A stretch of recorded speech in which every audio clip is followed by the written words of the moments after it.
The philosophy of liberty is based on the principle of self-ownership. You own your own life. To deny this is to imply that another person has a higher claim on your life than you do. No other person or group of persons own your life, nor do you own the life of others. You exist in time, past, present, future. This is manifest in life, liberty, and the product of your life and liberty. To lose your life is to lose your future. To lose your liberty is to lose your present.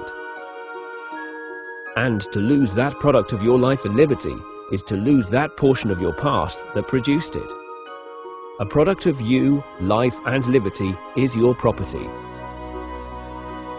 Property is the fruit of your labor, the product of your time, energy, and talents. Property is that part of nature which you turn to valuable use. Property is the property of others that is given to you by voluntary exchange and mutual consent.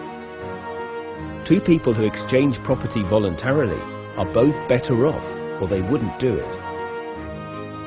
Only they may rightfully make that decision for themselves. At times, some people use force or fraud to take from others without voluntary consent. The initiation of force or fraud. To take life is murder. To take liberty is slavery. And to take property is theft. It is the same whether these actions are done by one person acting alone, by the many acting against the few, or even by officials with fine hats. You have the right to protect your own life, liberty, and justly acquired property from the forceful aggression of others. And you may ask others to help defend you. But you do not have the right to initiate force against the life, liberty, and property of others. Thus, you have no right to designate some other person to initiate force against others on your behalf. You have the right to seek leaders for yourself, but you have no right to impose rulers onto others. No matter how officials are selected, they are only human beings, and they have no rights or claims that are higher than those of any other human beings, regardless of the imaginative labels for their behavior or the number of people encouraging them. Officials have no right to murder, enslave, or to steal. You cannot give them any rights that you do not have yourself. Since you own your life, you are responsible for your life. You do not rent your life from others who demand your obedience.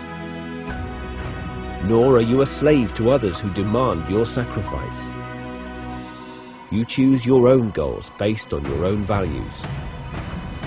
Success and failure are both the necessary incentives to learn and grow.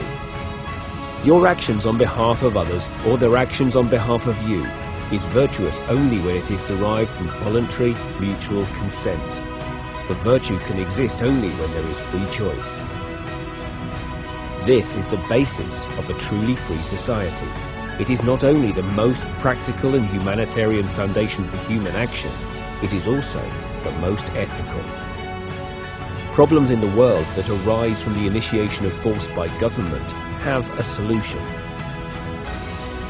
The solution is for the people of the earth to stop asking government officials to initiate force on their behalf.